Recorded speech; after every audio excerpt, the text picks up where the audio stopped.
నమస్తే, welcome to SP news. ముందుగా headlines. Chhattisgarh లో 194 మంది నక్సలైట్లు హతమైనట్టు కేంద్ర హోంమంత్రి అమిత్ షా వెల్లడి. నక్సలిజంతో సంబంధం ఉన్న యువకులందరూ జనజీవన స్రవంతిలోకి రావాలని పిలుపు.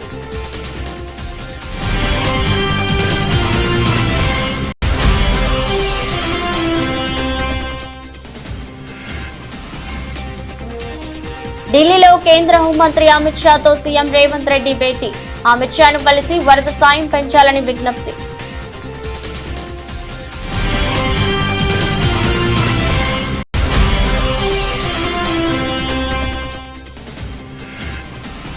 ఏపీ సీఎం చంద్రబాబు ఢిల్లీ పర్యటన. రైల్వే జోన్ కు ముహూర్తం ఫిక్స్. ఆ రూట్లో 4 లేన్ల ప్రాజెక్టు.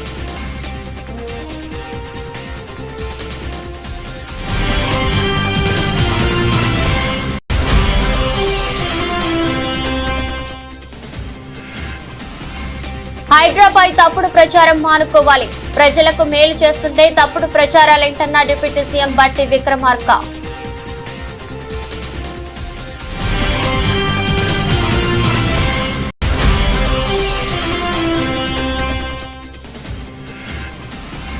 కూటమి ప్రభుత్వం ఇసుక విధానంపై ఎమ్మెల్సీ బొత్స విమర్శలు. కూటమి పార్టీ నేతలు యథేచ్ఛగా ఇసుక దోచుకుంటున్నారని ఆరోపణ.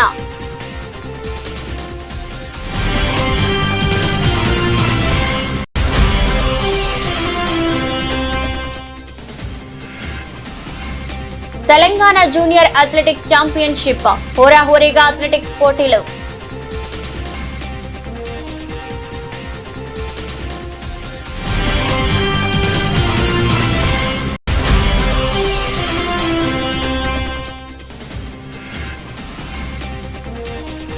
భారీగా నష్టపోయిన స్టాక్ మార్కెట్లు. 6 రోజుల్లో 9 లక్షల కోట్లు ఆవిరి.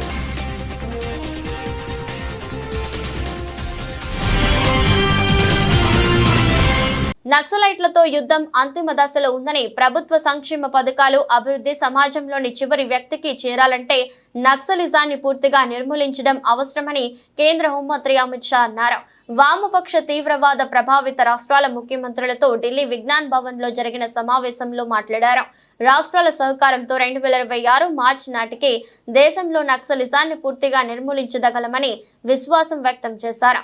గత కొద్ది సంవత్సరాల్లో 24 మంది నక్సల్ అగ్రనేతలతో పాటు ఎన్నో దళాలను మట్టుబెట్టామన్నారు. 2 రోజుల క్రితం 31 మంది మావోయిస్టుల ఏరివేతను ఆయన ప్రస్తావిస్తూ త్వరలోనే ఛత్తీస్గఢ్ మావోయిస్ట్ రహిత రాష్ట్రంగా ఆవిర్భవించబోతుందని చెప్పారు.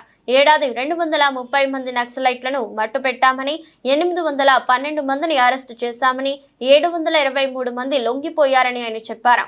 నక్సలైట్ల ఏరివేతలు ఏపీ, తెలంగాణ, ఒడిశా, మహారాష్ట్ర ప్రభుత్వాలు సంపూర్ణ సహకారం అందించాయన్నారు. నక్సలైట్లు అభివృద్ధికి అడ్డంకిగా మారారని, మానవ హక్కులను తీవ్రంగా అణచివేస్తున్నారని షా విమర్శించారు. నక్సలైట్ల మూలంగా మందు పాత్రలు పేలి వేలాది మంది ఆదివాసీలు మరణించారని తెలిపారు. నక్సలైట్ల ఏరువేత ప్రాంతాల్లో 12 హెలికాప్టర్లు వినియోగిస్తున్నామని, ఈ కారణంగా పోలీస్ బలగాల మరణాల సంఖ్య తగ్గిందన్నారు. నక్సలైట్లు ఇప్పటికైనా ఆయుధాలను అప్పగించి లొంగిపోవాలని, జనజీవన స్రవంతిలో చేరాలని షా పిలుపునిచ్చారు. 25 अगस्त को भी मैं गया। उस वक्त छत्तीसगढ़ और सटे हुए 6 जिलों के सभी मुख्य सचिव और डीजीपी के साथ मीटिंग की थी और 2 दिन तक विकास और नक्सली ऑपरेशन दोनों की दृष्टि से एक डिटेल रणनीति का हमने चॉकआउट करने का काम किया था।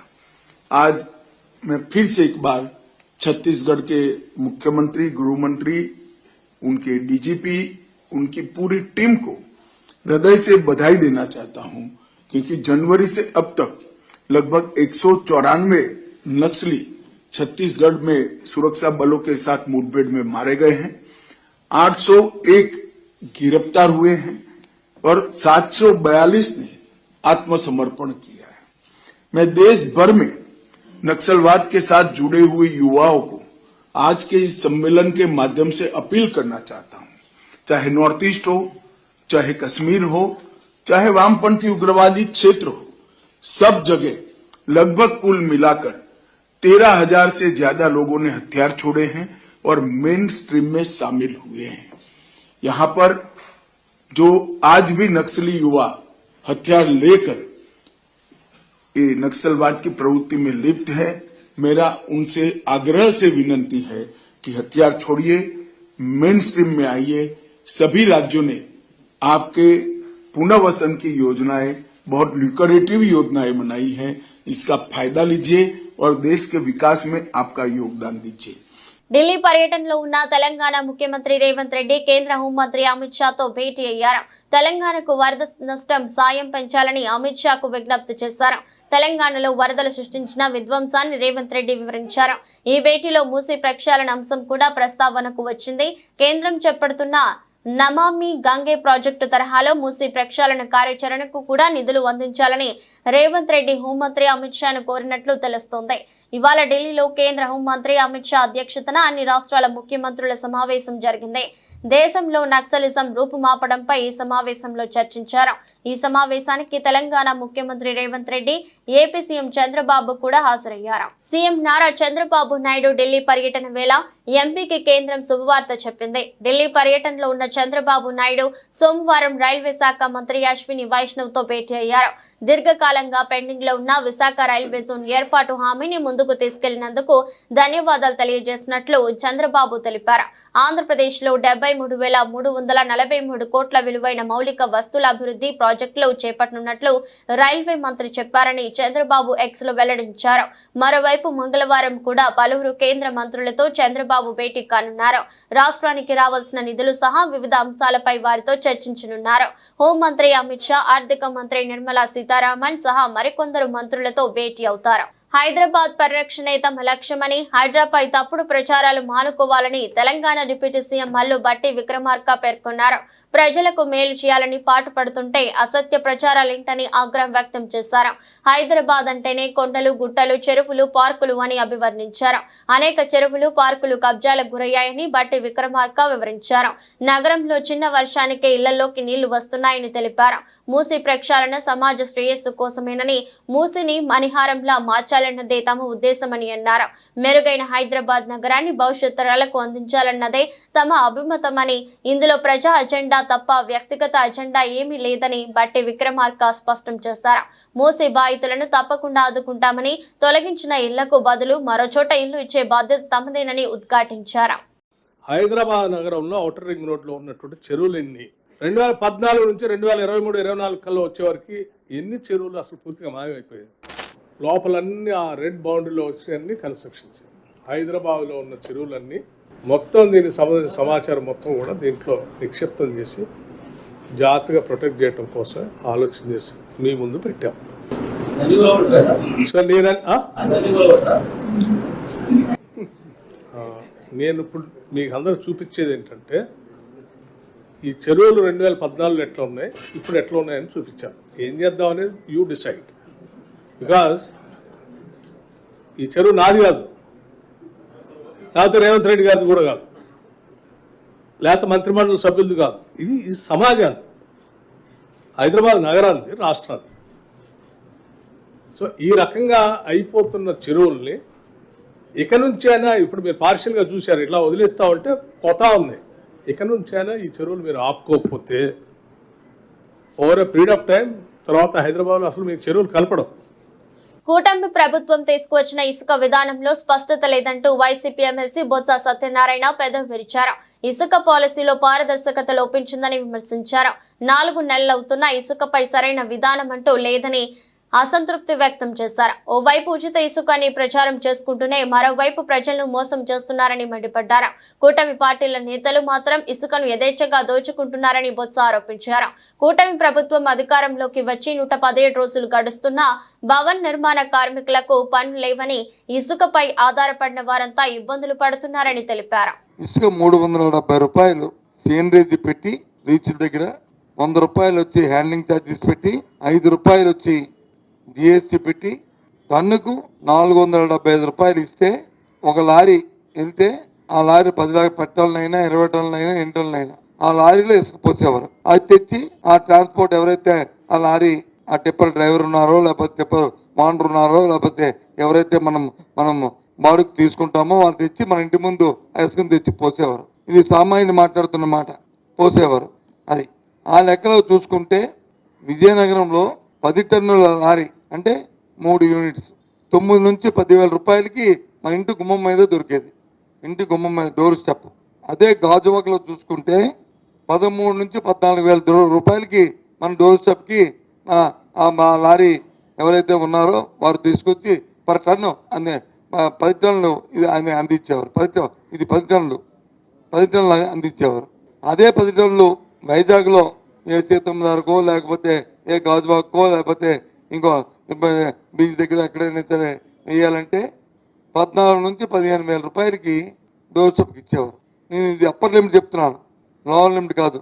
ఒక 500 రూపాయలు 1000 రూపాయలు ఎక్కువేసే కదా ఈ విషయాన్ని చెప్తున్నాను. ఇది వాస్తవాలు. మీరు ఏ ఇంటికి వెళ్ళి కొనుక్కున్నా సరే 4 నెలల కింద ఎంతో దొరికిందని అడిగితే చెప్తారు. అది ఇప్పుడు ఎంతో దొరుకుతుంది అంటే ఇప్పుడు ఈ రోజు వరకు అంటే రేపు మళ్ళీ ఏ రోజు అయితే వాళ్ళు అందిస్తామంటున్నారో అది అందినకు ఇప్పుడు ఎంతో దొరుకుతుంది. అది విజయనగరంలో అయితే 10,000 రూపాయలు 9 నుంచి 10,000 రూపాయలు దొరికింది, 17 నుంచి 18,000 దొరుకుతుంది. అదే గాజువాకలో అయితే మధురవాడలో అయితే 19 నుంచి 20,000 దొరుకుతుంది. ఏది 13 నుంచి 14,000 దొరికే ఇసుక 10 టన్నుల లారీ 3 యూనిట్స్. అదే విశాఖపట్నంలో అయితే ఏ మారుమూల ప్రాంతంలో కొన్నా 14 నుంచి 15,000 దొరికే ఇసుక ఇవాళ 21 నుంచి 22,000 రూపాయలకి ఇవాళ దొరుకుతుంది. ఇంకా మేము స్ట్రీమ్లైజ్ అవ్వలేదు, స్ట్రీమ్లైజ్ చేస్తాము, రేపు 15వ తారీఖు నుంచి ఇస్తున్నాము, 22 ఇస్తాము. ఆ రోజుకి దయచేసి దీన్ని రాజకీయ కోణంలో కాకుండా ప్రజల తాలూకా ఆలోచన దృష్ట్యా, ప్రజల తాలూకా శ్రేయస్సు దృష్ట్యా ప్రభుత్వం పెద్దలు అధికారులు కొద్దిగా మీరు ఆలోచన చేయమని కోరుతున్నాను. ఏపీ డిప్యూటీ సీఎం పదవి నుంచి పవన్ కళ్యాణ్ తొలగించాలని, లేని పక్షంలో ఆయన స్వచ్ఛందంగా పదవి నుంచి వైదొలగాలని ప్రజాశాంతి పార్టీ అధ్యక్షుడు కేఏ పాల్ అన్నారు. 1,00,000 కల్తీ లడ్డులను అయోధ్యకు పంపించారని పవన్ అబద్ధాలు చెప్పారని విమర్శించారు. ఎవరో ఇచ్చిన స్క్రిప్ట్ ను సినిమాల్లో మాదిరి చదువుతున్నారని ఎద్దేవా చేశారు. తిరుమల లడ్డు విషయంలో 100 కోట్ల మంది హిందువుల మనోభావాలు దెబ్బతినేలా పవన్ మాట్లాడారని అన్నారు. పవన్ పై చర్యలు తీసుకోవాలని హైదరాబాద్ పంజాగుట్ట పిఎస్ లో కేఏ పాల్ ఫిర్యాదు చేశారు. ఈ సందర్భంగా ఆయన మాట్లాడుతూ పవన్ పై ప్రధానమంత్రి, కేంద్ర హోంమంత్రి, సుప్రీంకోర్టు చీఫ్ జస్టిస్, సిబిఐ విచారణ జరపాలని కోరారు. పవన్ పై తాను 14 సెక్షన్ల కింద పోలీసులకు ఫిర్యాదు చేశానని తెలిపారు. ఆర్టికల్ 8 ప్రకారం ఆయనను డిప్యూటీ సీఎం పదవి నుంచి తొలగించాలని అన్నారు. పవన్ కళ్యాణ్ ఈ మధ్యన మాట్లాడుతున్న తిరుపతి లడ్డు కార్యక్రమం ఏంటి, డిరాగటరీ స్టేట్మెంట్స్ ఏంటి, ఇన్సైటింగ్ అని 14 సెక్షన్స్ 14 సెక్షన్స్తో నేను అఫీషియల్గా పంజాగుట్ట పోలీస్ స్టేషన్ అంటున్నాను కదా అని అమెరికా అంటున్నాను కాబట్టి నేను వచ్చి మీకు అఫీషియల్గా కంప్లైంట్ ఇస్తున్నాను. ఇమీడియట్గా ఆయన్ని ఇన్వెస్టిగేషన్ చేయమని, based on the sections FIR file చేయమని, తర్వాత అరెస్ట్ చేయమని. ఇది మీకు ఇచ్చిన action copy to the president of India, prime minister of India, chief justice of India, home minister of India, governor of Andhra Pradesh, speaker of the assembly Andhra Pradesh, CBI central bureau investigation వీళ్ళకి కాపీలు పంపిస్తున్నాం. ఇంద్రకీలాద్రిపై దసరా శరన్నవరాత్రి ఉత్సవాలు వైభవంగా కొనసాగుతున్నాయి. ఉత్సవాల్లో భాగంగా 6వ రోజున మహాలక్ష్మీదేవిగా దర్శనమిస్తున్న దుర్గమ్మను టీడీపీ నేత పట్టాభి దర్శించుకున్నారు. సందర్భంగా మహాలక్ష్మి అమ్మవారి అలంకరణలో ఉన్నటువంటి అమ్మవారిని నేను నా కుటుంబ సమేతంగా దర్శించుకోవటం జరిగింది. దసరా సందర్భంగా గౌరవ ముఖ్యమంత్రి నారా చంద్రబాబు నాయుడు గారి ఆదేశాలతో ఇక్కడ ఏర్పాట్లన్నీ కూడా బ్రహ్మాండంగా చేయటం జరిగింది. ఎండోమెంట్స్ డిపార్ట్మెంట్ స్థానికంగా ఇక్కడ మరి ఎగ్జిక్యూటివ్ ఆఫీసర్ గారు కానీ భక్తులకు ఎటువంటి అసౌకర్యం కలగకుండా అన్ని రకాలుగా ఇక్కడ ఏర్పాట్లు చేయటం, భక్తులందరూ కూడా సంతృప్తిని వ్యక్తం చేస్తూ ఉన్నారు. అదేవిధంగా ఈ రోజున అమ్మవారి సన్నిధిలో గత 5 సంవత్సరాల కాలంలో మరి రాష్ట్రం ఎన్ని రకాలుగా నష్టపోయిందో, మరి అమ్మవారి ఆశీస్సులతో మళ్ళీ ఈ రోజున ఒక మంచి ప్రభుత్వం, ప్రజాక్షేమం కోరేటటువంటి ప్రభుత్వం అధికారంలోకి రావటం, ఈ 100 రోజుల కాలంలోనే అనేక శుభ పరిణామాలు చోటు చేసుకోవటం. పెద్దపల్లి జిల్లా కేంద్రంలోని 8వ వార్డులో 20 లక్షల రూపాయల నిధులతో చేపట్టనున్న సీసీ రోడ్డు డ్రైనేజీ నిర్మాణ పనులకు ఎమ్మెల్యే చింతకుంట విజయరమణారావు శంకుస్థాపన చేశారు.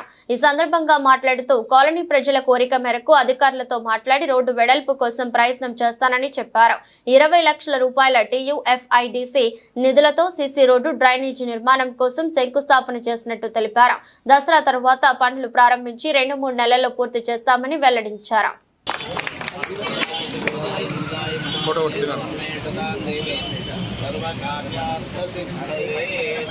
సార్ పట్టుకున్నారు.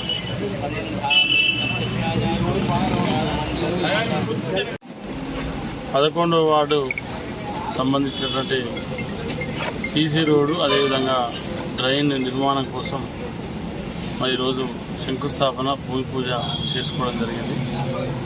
దీంతోపాటు 8వ వార్డులో కూడా మరి ఇక్కడ రోడ్డు అది కూడా ఇవాళ శంకుస్థాపన పనులు ప్రారంభించుకోవడం జరిగింది.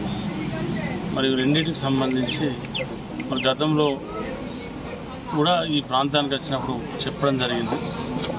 మరి ఈ కార్యక్రమంలో పాల్గొన్నటువంటి స్థానిక కౌన్సిలర్ శేఖర్ గారు ఏదైతే ఇక్కడికి వచ్చినప్పుడు ఈ రోడ్డు వెడల్పు ఉంది, కొంత రోడ్డు వెడల్పు పెంచమని చెప్పి మరి ప్రాంతంలో అడుగుతూ ఉన్నారు. వారి ఆలోచన మేరకు వారి కోరిక మేరకు సంబంధిత అధికారులతో మాట్లాడి తప్పకుండా రోడ్డును కొంచెం ఉన్నటువంటి దానికంటే పెంచి రోడ్ వేసేటువంటి ఆలోచన చేస్తాం తప్పకుండా. మరి దసరా వారిగా ఇవాళ 30 కోట్లతోని టెండర్లు పిలిచి టెండర్లు అగ్రిమెంట్ చేసుకొని మరి రాబోయే దసరా తెల్లారు నుంచి వెళ్ళి ఈ పనులను కూడా దసరా వారిగా ప్రారంభించి రాబోయే 2-3 మాసాలలో టౌన్ అంతా కూడా రోడ్లు వేసేటువంటి కార్యక్రమం చేయబోతా ఉన్నాం. మరి అదేవిధంగా అమృత్లో కూడా 26 కోట్లు 25 కోట్లతో మరి ఇప్పటికే శంకుస్థాపన చేసుకొని పనులు కూడా ప్రారంభమైనాయి. మరి ఇవన్నీ కూడా రాబోయే 2-3 మాసాలలో అన్ని పనులు కూడా కంప్లీట్ అయ్యే విధంగా పూర్తి అయ్యే విధంగా ప్రయత్నం చేస్తామని చెప్పి తెలియజేసుకుంటాం. విజయవాడలోని బుడమేరు వరద ఏపీ సీఎం చంద్రబాబు కూటమి ప్రభుత్వానికి 100 కోట్లు మిగిల్చిందని వైసీపీ రాష్ట్ర అధికార ప్రతినిధి పోతిన మహేష్ విమర్శించారు. బుడమేరు వరదల్లో విరాళాలు ఎంత వచ్చాయి, ఎంత ఖర్చు చేశారో లెక్కలు చూపించాలని డిమాండ్ చేశారు. విజయవాడలో సోమవారం పోతిన మహేష్ తో మాట్లాడుతూ చంద్రబాబు గారికి 100 కోట్ల రూపాయలు మిగిల్చడానికే బుడమేరుకు వరద వచ్చిందని అన్నారు. చంద్రబాబుకు ఒక పక్క ఫోటో షూట్స్, మరోపక్క విరాళాల వరద వచ్చిందని విమర్శించారు. బుడమేరు చంద్రబాబు గారు ఇద్దరు మిలకత్ అయ్యారని అన్నారు. వరదలో 100 కోట్లు ఖర్చు చేశామని చెప్తున్నారని అన్నారు. పునరావాసం కోసం 1,40,00,000 ఖర్చు చేశారని, 368 కోట్లు ఫుడ్ కోసం ఖర్చు చేశారని పేర్కొన్నారు. బాధితులకు నష్టపరిహారం 200 కోట్లు ఇవ్వలేదు, కానీ ఫుడ్ పేరుతో పందికొక్కుల్లా తిన్నారని మండిపడ్డారు. వరద బాధితులకు ఆహారం అమ్మవారు ఇచ్చారని, ద్వారకా తిరుమల సింహాద్రి అప్పన్న నుంచి ఆహారం వచ్చిందని పోతిన మహేష్ తెలిపారు. దేవుడు భోజనాలు పెడితే 368 కోట్లు ఏ పందికొక్కులు తిన్నాయో చంద్రబాబు సమాధానం చెప్పాలని డిమాండ్ చేశారు. 26 కోట్లతో వాటర్ బాటిల్స్ పంపిణీ చేశామని చెప్పారని, 6 లక్షల మంది వరదలో ఉంటే 1.5 కోటి ఎవరికి ఇచ్చారని ప్రశ్నించారు. విజయవాడ నగరానికి బుడమేరు వరద వచ్చిన తర్వాత బుడమేరు వరద వలన విజయవాడ నగర ప్రజలకి కష్టాలు కన్నీళ్లు మిగిలితే చంద్రబాబు నాయుడు గారికి, తెలుగుదేశం పార్టీకి, కూటమికి మాత్రం కోట్ల రూపాయలు మిగిలాయి. ప్రజలకేమో కష్టాలు కన్నీళ్లు మిగిలాయి. చంద్రబాబు నాయుడు గారికి, తెలుగుదేశం పార్టీకి, కూటమి నాయకులకేమో కోట్ల రూపాయలు మిగిలాయి. బుడమేరు వరదల వలన విజయవాడ నగర ప్రజలు ఆర్థికంగా వేల కోట్ల రూపాయలు నష్టపోతే తెలుగుదేశం పార్టీ నాయకులకు మాత్రం బాగా కలిసొచ్చి వాళ్ళ జేబులు నింపుకునేటువంటి అవకాశం అద్భుతంగా కల్పించింది. ఈ సంఘటన చూసిన తర్వాత మా అందరికి అనిపించింది, బుడమేరు వరద బాబు గారికి కలిసి రావడానికే వచ్చిందేమో అనిపించింది మాకైతే. చంద్రబాబు నాయుడు గారికి 100 కోట్ల రూపాయలు మిగల్చడానికే బుడమేరు వరద విజయవాడ నగరాన్ని ముంచెత్తింది అనిపించింది. ఎందుకు ఈ మాట చెప్తున్నానంటే, మీరు చూశారు, బుడమేరు వరద వస్తే చంద్రబాబు నాయుడు గారికి ఒక పక్కన ఫోటోషూట్లు, మరొక పక్కన విరాళాల వరద, విరాళాల వరద. వందల కోట్ల రూపాయలు మరి చంద్రబాబు నాయుడు గారికి తీసుకొచ్చి ఇచ్చారు. ఎక్కడైనా చూడండి ఫోటోషూట్లే బాబు గారి. మనకి ఒకసారి జేసీబీ ఎక్కారు, ఒకసారి పడవెక్కారు, ఇంకొకసారి నడుస్తున్నట్టు పడవలో కూడా చూశారుగా, ఎదురు లాక్కొని వెళ్ళేవాళ్ళు కొంతమంది. ఒక పక్కనేమో ఆయనకి ఫోటోషూట్లు బాగా కలిసి వచ్చింది, రెండో పక్కనేమో ఆయనకి విరాళాల వరద వచ్చింది. అందుకనే మాకు అనిపిస్తోంది ఈ రోజున బుడమేరు చంద్రబాబు నాయుడు గారు బాయ్ బాయ్ అని ఇద్దరు మిలాఖత్ అయిపోయారా అని అనుమానం కలిగింది. నిర్మల్ జిల్లా బాసర శ్రీ జ్ఞాన సరస్వతి అమ్మవారి క్షేత్రంలో శరన్నవరాత్రి ఉత్సవాల్లో భాగంగా 6వ రోజు కాత్యాయని దేవి అవతారంలో భక్తులకు దర్శనమిస్తున్నారు. అమ్మవారికి మల్లె పుష్పార్చనలతో చతుషష్ఠి ఉపచార పూజ కార్యక్రమాలను నిర్వహించి రవ్వ కేసరిని నైవేద్యంగా నివేదించారు. కాత్యాయని మహర్షి కుమార్తె కారణంగా అమ్మవారిని కాత్యాయని అని పిలుస్తారని ఆలయ అర్చకులు తెలిపారు. వేకువజాము నుంచే భక్తులు పవిత్ర గోదావరి నదిలో పుణ్యస్నానాలు ఆచరించి దర్శనానికి బాలుదిరారు. ఈ మేరకు ఆలయ ఈవో విజయరామారావు భక్తుల కోరిక మేరకు ఏర్పాట్లు చేశారు.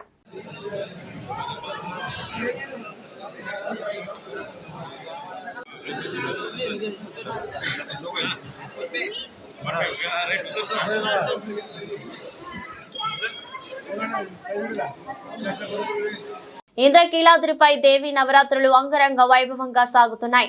నేడు శ్రీ మహాలక్ష్మి దేవిగా అమ్మవారు భక్తులకు దర్శనమిస్తున్నారు. దీంతో తెల్లవారుజాము నుంచే ఇంద్రకీలాద్రికి పోటెత్తారు భక్తులు. క్యూ లైన్లలో వెళ్లి దుర్గమ్మను దర్శించుకుంటున్నారు. ఇక మహాలక్ష్మి దే అలంకారంలో ఉన్న దుర్గమ్మను దర్శించుకుంటే ఆ అమ్మవారు సకల సౌభాగ్యాలు కలిగిస్తుందని ప్రతీతి. మరోవైపు భక్తులు భక్తి శ్రద్ధలతో పెద్ద సంఖ్యలో తరలివస్తుండటంతో ఎలాంటి ఇబ్బందులు లేకుండా అధికారులు ఏర్పాటు చేశారు. ఇంద్రకీలాద్రిపై దసరా శరన్నవరాత్రి మహోత్సవాలు ఘనంగా జరుగుతున్నాయి. నేడు శ్రీ మహాలక్ష్మి దేవిగా అమ్మవారు భక్తులకు దర్శనమిస్తున్నారు. దీంతో తెల్లవారుజాము నుంచే ఇంద్రకీలాద్రికి పోటెత్తారు భక్తులు. క్యూ లైన్లలో వెళ్లి దుర్గమ్మను దర్శించుకుంటున్నారు. మహాలక్ష్మీదేవి అలంకారంలో ఉన్న దుర్గమ్మను దర్శించుకుంటే ఆ అమ్మవారు సకల సౌభాగ్యాలు కలిగిస్తుందని ప్రతీతి. మరోవైపు భక్తులు పెద్ద సంఖ్యలో తరలి వస్తుండటంతో ఎలాంటి ఇబ్బందులు లేకుండా అధికారులు ఏర్పాట్లు చేశారు. నవరాత్రులలో 4వ రోజు చాలా విశిష్టమైనదే.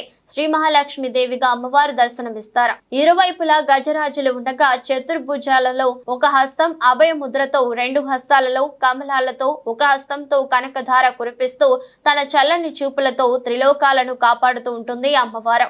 భక్తులకు గజలక్ష్మి రూపేణ పాలిస్తుంది. శ్రీ మహాలక్ష్మి అవతారంలో అమ్మవారిని ఎర్ర కమలాలతో కొలిస్తే సర్వశ్రేష్టం అని పండితులు చెప్తుంటారు.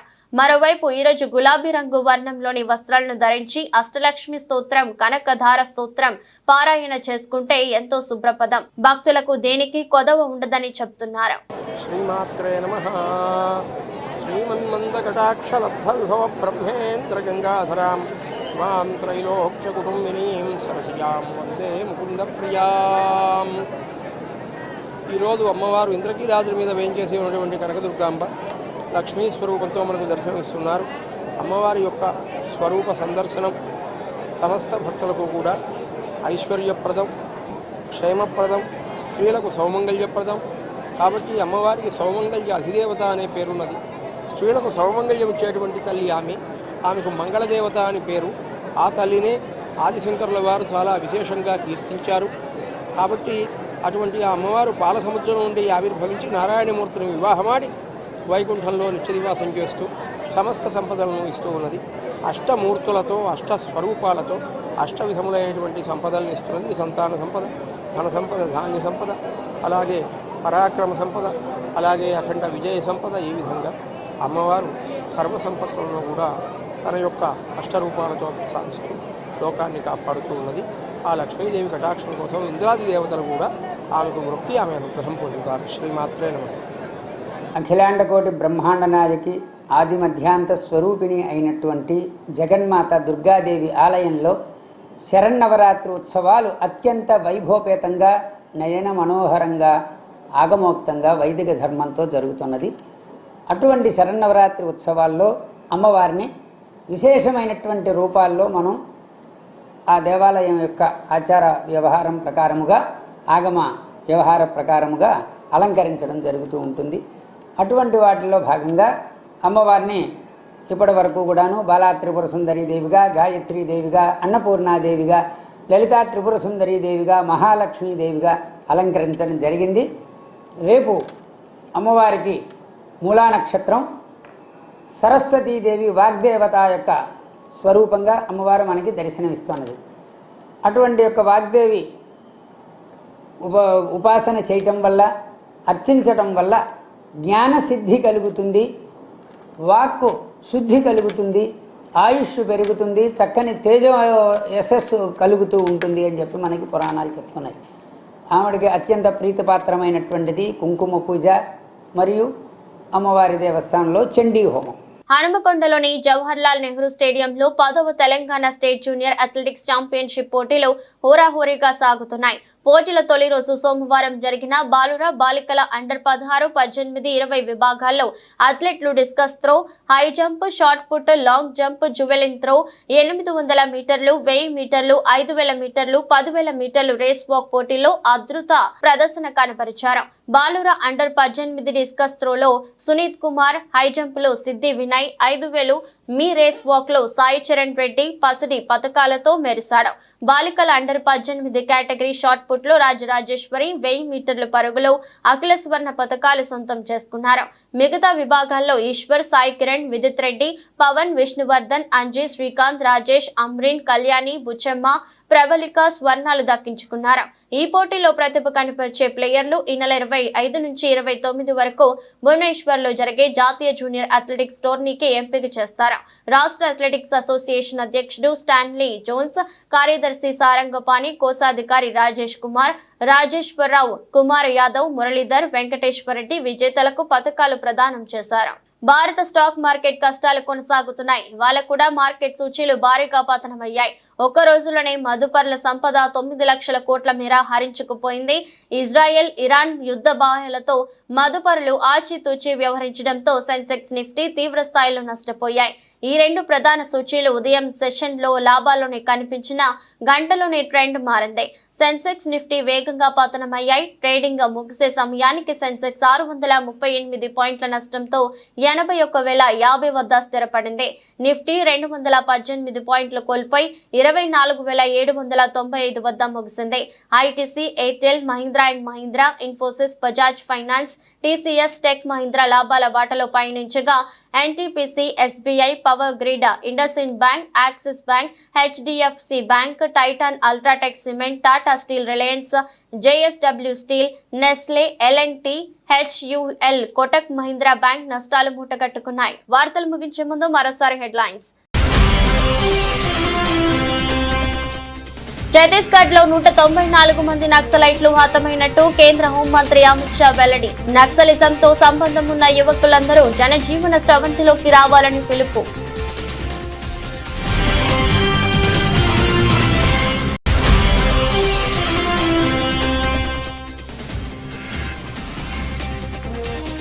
ఢిల్లీలో కేంద్ర హోంమంత్రి అమిత్ షాతో సీఎం రేవంత్ రెడ్డి భేటీ. అమిత్ షాను కలిసి వరద సాయం పెంచాలని విజ్ఞప్తి.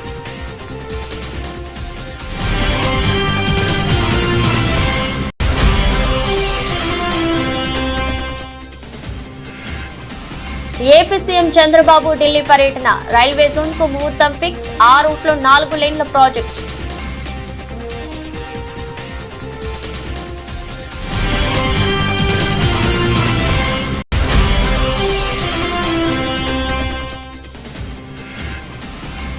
హైడ్రాపై తప్పుడు ప్రచారం మానుకోవాలి. ప్రజలకు మేలు చేస్తుంటే తప్పుడు ప్రచారాలేంటన్న డిప్యూటీ సీఎం బట్టి Vikramarka.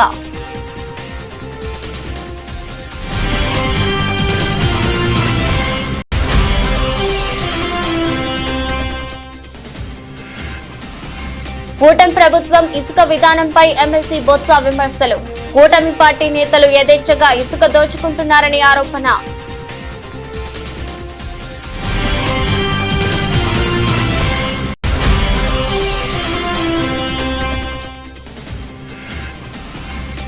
Telangana junior athletics championship. హోరాహోరీగా అథ్లెటిక్స్ పోటీలు.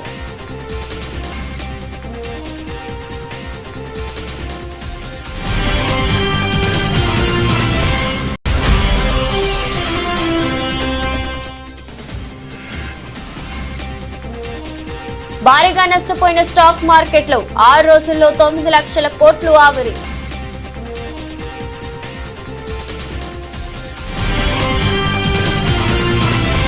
ఇది రోజు బులెటిన్. మరో బులెటిన్లో మళ్ళీ కలుద్దాం. అంతవరకు సెలవు. నమస్కారం.